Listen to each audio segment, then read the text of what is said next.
নমস্কার, আমি সুদীপ্তা। এভি নিউজে আপনাদের সকলকে স্বাগত। প্রথমেই চোখ রাখবো নিউজ হেডলাইনসে।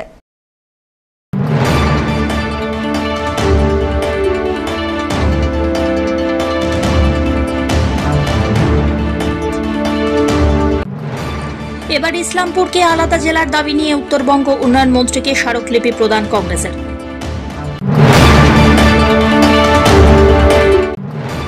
৭৪ বছর বয়সেও নেই অবসর, মনের মাধুরী মিশিয়ে গড়ে তুলছেন একের পর এক মূর্তি। দেখুন স্পেশাল রিপোর্ট।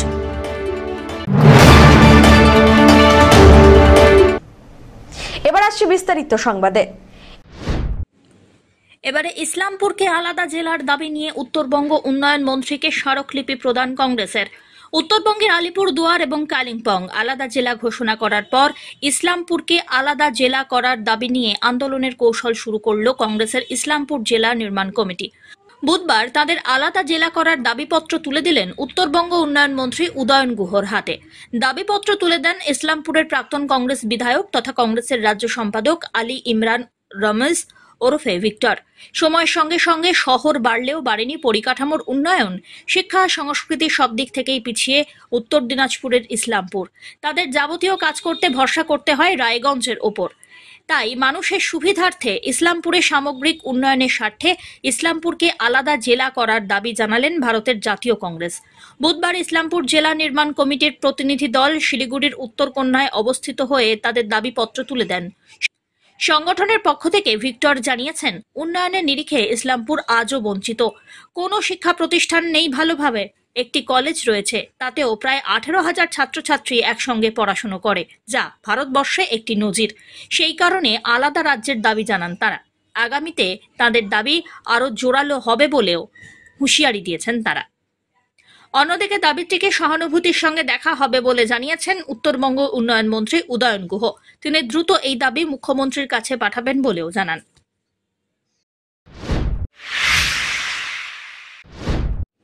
ইউনিসেফ এবং জলপাইগুড়ি নেহেরু যুব কেন্দ্রের উদ্যোগে বিদ্যালয়ের ছাত্রীদের বাল্যবিবাহ এবং শিশু নির্যাতনের প্রতিরোধ নিয়ে সচেতনতার কাজ শুরু হলো। বুধবার নাট্যানুষ্ঠানের মাধ্যমে জলপাইগুড়ি শহরে রাষ্ট্রীয় বালিকা বিদ্যালয় এবং সুনীতিবালা সদর বালিকা বিদ্যালয়ের ছাত্রীদের সচেতন করা হয়। এই কাজে এগিয়ে এসেছে জলপাইগুড়ি শহরের মুক্তাঙ্গন নাট্যগোষ্ঠী।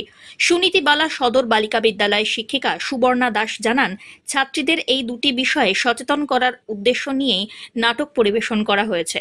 মূলত নবম থেকে দ্বাদশ শ্রেণীর ছাত্রীদের মধ্যে এই প্রচার হচ্ছে।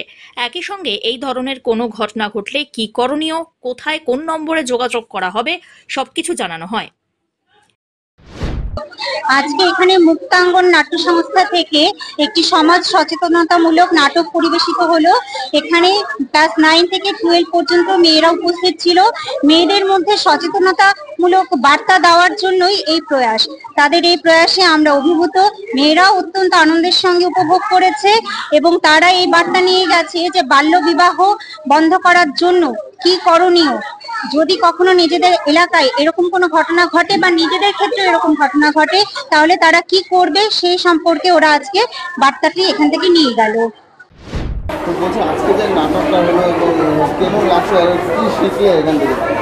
প্রথমত আমি থিয়েটার করি অনেক বছর হলো। আমার নাটকটা খুব ভালো লেগেছে। এই নাটকটা থেকে অনেক সচেতন বার্তা পৌঁছালো, এটা দরকার ছিল। কি বিষয় নিয়ে সচেতন করা? বাল্য বিবাহ, শিশু নির্যাতন বিষয়। ধীমান রায়ের রিপোর্ট, এভি নিউজ।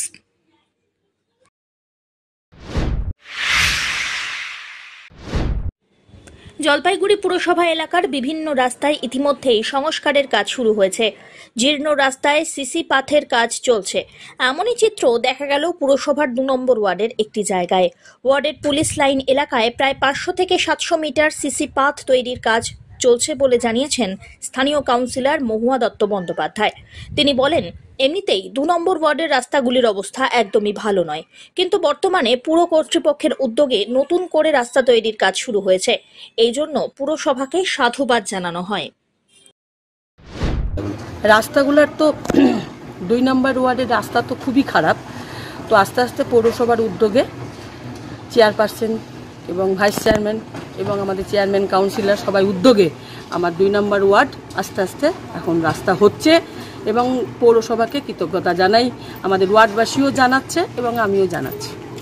আজকে 2 নম্বর ওয়ার্ডের পুলিশ লাইন বলে একটা জায়গার নাম আছে, সেই জায়গার রাস্তাটা আমাদের আজকে সিসি পাথ হচ্ছে। কতটুকু রাস্তা এটা? এটা মিটার, মানে 500-700 মিটারের মতো রাস্তাটা পরিপূর্ণ হবে আশা করছি, ভালোভাবেই হচ্ছে রাস্তাটা। ধীমান রায়ের রিপোর্ট, এভি নিউজ।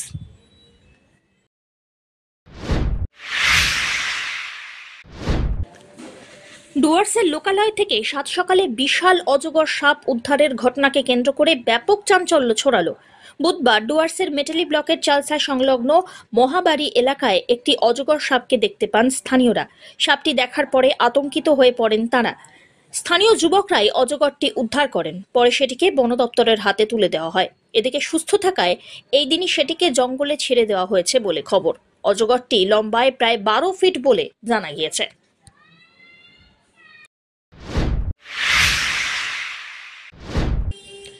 এক ব্যক্তির অস্বাভাবিক মৃত্যুকে কেন্দ্র করে ব্যাপক চাঞ্চল্য ছড়িয়ে পড়ে। মৃত ব্যক্তির নাম সুকুমার রায়, বয়স 57 বছর। তিনি ডুয়ার্সের মেটেলি ব্লকের উত্তর ধূপঝোড়ার নিখিলপাড়া এলাকার বাসিন্দা। স্থানীয় সূত্রে খবর, মঙ্গলবার বিকেলবেলায় ওই ব্যক্তি উত্তর ধূপঝোড়ার শামুকমারির পুকুরে স্নান করতে নেমেছিলেন। ওই সময় ওই ব্যক্তি কোনোভাবে জলে ডুবে যান। স্থানীয়রা বিষয়টি জানার পরে ব্যক্তির খোঁজে পুকুরে তল্লাশি শুরু করে। বেশ কিছু সময় পর ব্যক্তির দেহ উদ্ধার করা হয়। খবর পেয়ে ঘটনাস্থলে পৌঁছয় মেটেলি থানার পুলিশ। পুলিশ দেহটি চালসার মঙ্গলবাড়ি গ্রামীণ হাসপাতালে নিয়ে গেলে কর্তব্যরত চিকিৎসক ব্যক্তিকে মৃত বলে ঘোষণা করেন। এদিকে এই ঘটনাকে কেন্দ্র করে এলাকায় ব্যাপক চাঞ্চল্যের সৃষ্টি হয়েছে। ধীমান রায়ের রিপোর্ট, এভি নিউজ।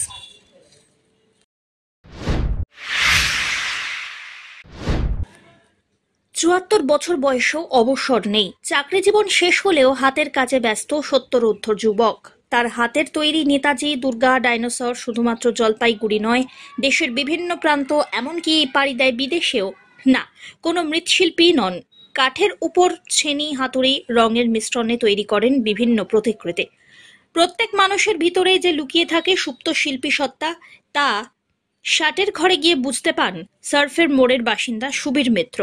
সেই প্রতিভাই পরবর্তীতে তার জীবনের টার্নিং পয়েন্ট। এর আগেও তার হাতের তৈরি ডাইনোসর পাড়ি দিয়েছে আমেরিকায়। সম্প্রতি নিখুঁত হাতের কাজের নেতাজি সুভাষচন্দ্রের মূর্তি পাড়ি দিতে চলেছে মহানগর দিল্লিতে। এভাবে অবসর সময় কাটছে শিল্পীর। জানা গিয়েছে, সুবীরবাবু আগে ছিলেন একজন ফার্মা কোম্পানির কর্মী। কর্মজীবনে ব্যস্ত শিল্পী নিজের শিল্পী সত্তাকে বুঝে উঠতে পারেননি। তবে সেই কাজ থেকে অবসর নিয়ে নানা রকমের সরঞ্জাম নিয়ে লেগে পড়েছেন কাঠের সূক্ষ্ম কাজ নিয়ে। এটি প্যাশন কিংবা হবি বলা যেতে পারে। জলপাইগুড়ি শহরে সাধারণ ব্যক্তিকে শিল্পসত্তা দিয়েছেন নতুন পরিচয় এবং জনপ্রিয়তা। তার সংগ্রহে রয়েছে কাঠের তৈরি বিভিন্ন বন্যপ্রাণ থেকে শুরু করে মনীষীদের মূর্তি। সেই মূর্তি এখন দেশের বহু মানুষের ঘরে শোভা পাচ্ছে। এমনকি তার হাতের তৈরি কাঠের ওয়ার্ল্ড কাপ থেকে শুরু করে লুপ্ত হয়ে যাওয়া ডাইনোসর দেখেও মুগ্ধ শহরবাসী। এইভাবেই জলপাইগুড়ি শহরের গর্ব হয়ে উঠছেন সুবীর বাবু। আমার খুব বেশি দিন, তাও কি হলো, ৬-৭ বছর তো হয়ে গেল, বেশি হবে ১০ বছর। হ্যাঁ, বছর 10 থেকেই ওই টুকটুক করে করছি।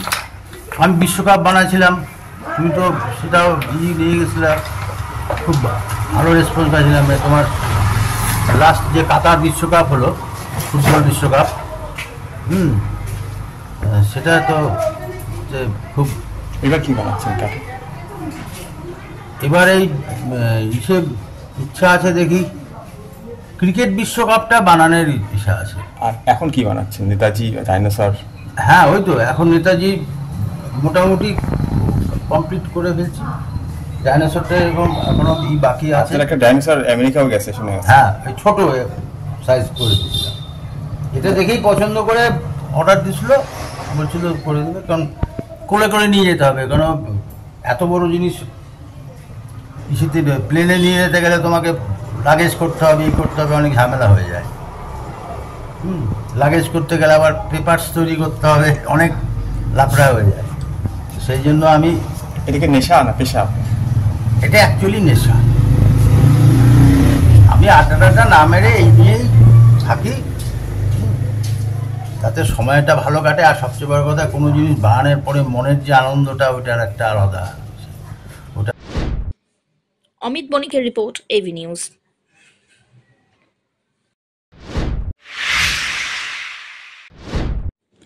ড্রাগন ফলের চাষ আগ্রহ বাড়াচ্ছে জলপাইগুড়ির কৃষকদের, এমনটাই দাবি জেলা হর্টিকালচার দপ্তরের।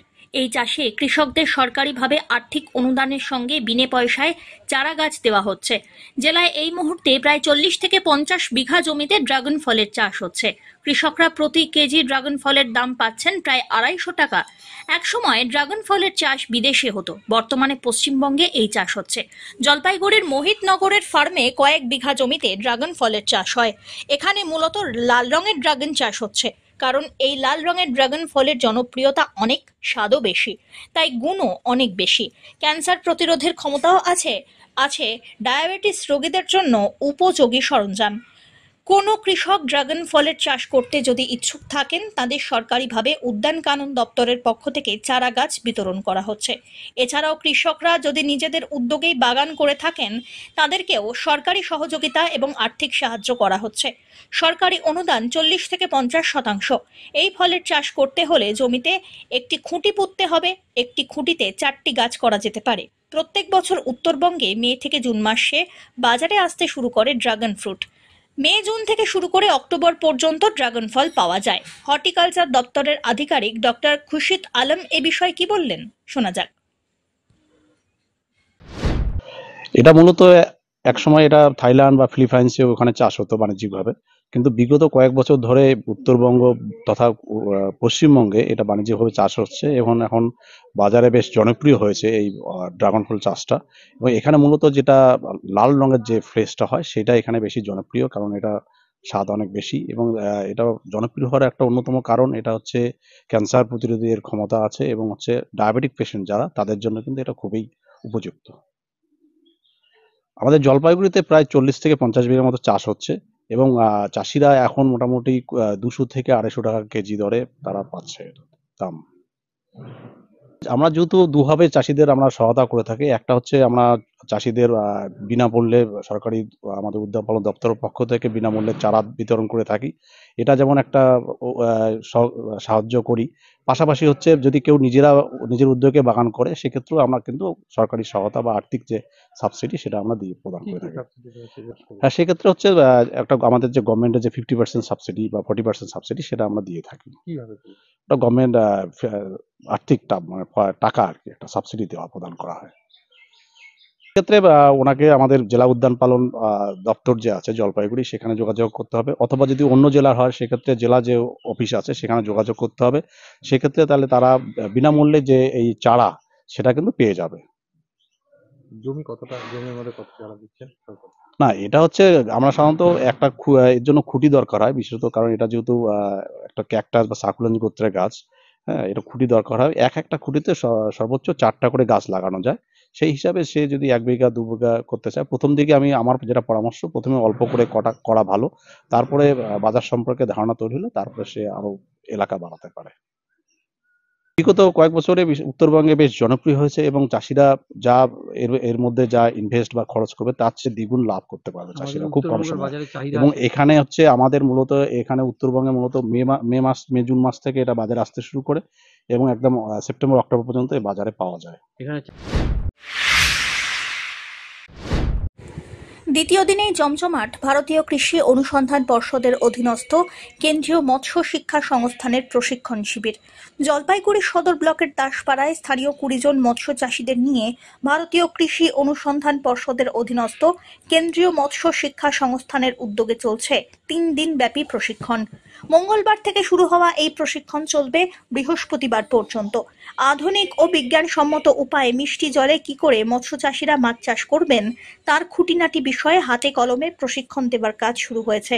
বুধবার এই শিবিরে উপস্থিত ছিলেন কেন্দ্রীয় মৎস্য শিক্ষা সংস্থানের principal scientist doctor Gour Haripailan, technical officer Prakash Kumar Behera, Jalpaiguri কৃষি বিজ্ঞান কেন্দ্রের মৎস্য বিজ্ঞানী ইন্দ্রনীল ঘোষ, দশরথ দাস প্রমুখ। এলাকার মৎস্যজীবীদের পুকুর পরিদর্শন করে তারা দেখেন কোন পুকুরে কি মাছ চাষ ভালো হয়। সেই অনুযায়ী এদিন 6 থেকে 7 রকম প্রজাতির মাছ মৎস্যজীবীদের হাতে তুলে দেওয়া হয়। এরই মধ্যে ছিল রুই, কাতলা, পাবদা, বাটা, পুঁটি ইত্যাদি। আগামী দিনে এলাকার চাষি ভাইরা মৎস্য চাষে অনেকটাই উন্নতি করতে পারবে, এমনটাই জানিয়েছেন গৌর হরিপৈলান। জলপাইগুড়ি জেলার সদর ব্লকের তপশিলি জাতিভুক্ত চাষিদেরকে জীবন ও জীবিকার উন্নতির জন্যে আমরা যে প্রযুক্তি শুরু করেছি গত বছর থেকে, আজকের সেই প্রযুক্তির আন্ডারে আমাদের মাছের চারা সব চাষি ভাইদেরকে আমরা ডিস্ট্রিবিউশন করছি। এই প্রযুক্তির আন্ডারে গত বছরে আমাদের 20 জন চাষি ভাইদেরকে নিয়ে আমরা শুরু করেছিলাম। তাদেরকে আমরা 3 দিনের ট্রেনিং প্রোগ্রাম দিয়েছিলাম আধুনিক পদ্ধতিতে কিভাবে মাছের চাষ করা যায় সেই বিষয়ে, এবং সেই মাছের চাষের সাথে সাথে আমরা গত বছরে এদেরকে পুকুর তৈরি করার জন্যে চুন দিয়েছিলাম, কিছু মাছের খাবার দিয়েছিলাম, ডিও কিট দিয়ে এবার দেওয়া হচ্ছে, এবং সাথে সাথে এবছরে আমরা মাছের চারা দিচ্ছি। আমরা বিভিন্ন চাষি ভাইদের পুকুর পরিদর্শন করেছি এবং সেই হিসাবে আমরা দেখেছি কার পুকুরের কোন প্রজাতির মাছ ভালো চাষ করা যাবে, সেই হিসাবে আমরা একটা লিস্ট তৈরি করেছি এবং এদেরকে আমরা সেই 6 থেকে 7 প্রজাতির উন্নত প্রজাতির মাছ আমরা ডিস্ট্রিবিউশন করছি। এর মধ্যে আছে রুই, কাতলা, তার সাথে আছে এবারে আমরা পাবদা দিচ্ছি, বাটা, পুঁটি। ধীমান রায় রিপোর্ট, এভি নিউজ।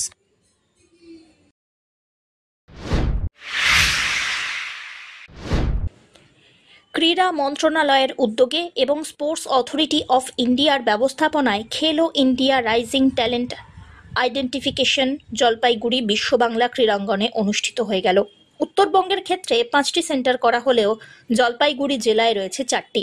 22 জুলাই থেকে 24 জুলাই পর্যন্ত বিশ্ব বাংলা ক্রীড়াঙ্গন আর্চারি, অ্যাথলেটিক, ভলিবল এবং ফুটবলের ক্ষেত্রে ভারত সরকারের ক্রীড়া মন্ত্রণালয়ের নির্দেশে ট্যালেন্ট হান্ট ড্রাইভ হয়। জলপাইগুড়ির 30টি বিদ্যালয় থেকে 600 জন ছাত্রছাত্রী এখানে অংশগ্রহণ করেন। সাইয়ের কর্মীদের পাশাপাশি ডিস্ট্রিক্ট কাউন্সিল অফ স্কুল গেমসের শিক্ষকরাও ক্যাম্প পরিচালনা করলেন। এ বিষয়ে কি জানালেন সাইয়ের জলপাইগুড়ি কেন্দ্রের ইনচার্জ ওয়াসিম আহমেদ, চলুন শুনে নেওয়া যাক। साई ट्रेनिंग सेंटर जलपाईगुड़ी में 22, 23 और 24, आज 24 तारीख है। ये 3 दिनों से हम लोग खेलो इंडिया राइजिंग टैलेंट आइडेंटिफिकेशन की ड्राइव चल रही है, जिसमें 4 खेल हम लोग आइडेंटिफाई किए थे, एथलेटिक्स, आर्चरी, फुटबॉल और वॉलीबॉल, जिसमें बॉयज़ और गर्ल्स अंडर 12 साल से कम और 18 साल से कम के इसमें पार्टिसिपेट किए हैं। तो अभी तक काफ़ी अच्छा रिस्पॉन्स रहा है। हम लोगों ने लगभग 30 से ज़्यादा स्कूलों को इसमें इनविटेशन भेजा था कि आप वहाँ से बच्चों को भेजें, और काफ़ी अच्छा टर्नअप हुआ है। अभी तक हमारा टारगेट इस बात का था कि 800 बच्चे कम से कम इस आइडेंटिफिकेशन में भाग ले सकें। तो लेकिन आज सुबह तक के आंकड़े जो 3 दिनों के अगर हम देखें तो हम लोग 800 से ज़्यादा बच्चे यहाँ टर्नअप हुए हैं, और आने वाले समय में इनको हम लोग जो बेहतर से बेहतर जो फैसिलिटीज़ है वो प्रोवाइड करेंगे। ये जो बच्चे आ रहे हैं इंटर आसपास के सभी ज़िले से हैं, अलीपुरद्वार, कूच बिहार, आपका मालदा है, दार्जिलिंग डिस्ट्रिक्ट है, आपका जो आसपास के सराउंडिंग इलाके से नॉर्थ बंगाल के पार्टिसिपेट। और आगे जो अच्छा फल देखिए, यहाँ जो ये actually ministry of youth affairs and sports का ये ड्राइव है राइजिंग टैलेंट आइडेंटिफिकेशन का, तो हम सारे डेटा को मंत्रालय में भेजेंगे, वहाँ से इनको जो है बेटर प्लेटफॉर्म प्रोवाइड किया जाएगा। अमित बणिकेर रिपोर्ट, एवी न्यूज।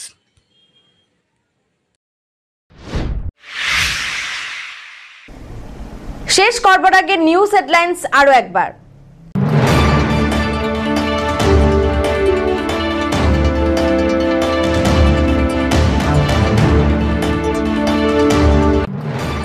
এবার ইসলামপুরকে আলাদা জেলার দাবি নিয়ে উত্তরবঙ্গ উন্নয়ন মন্ত্রীকে স্মারকলিপি প্রদান কংগ্রেসের।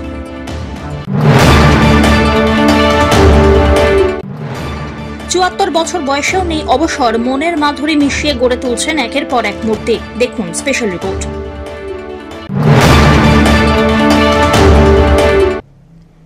এখনকার মতো এভি নিউজ এ পর্যন্তই। পরবর্তীতে আসছি আরো সংবাদ নিয়ে। দেখতে থাকুন আমার বিশেষ। নমস্কার।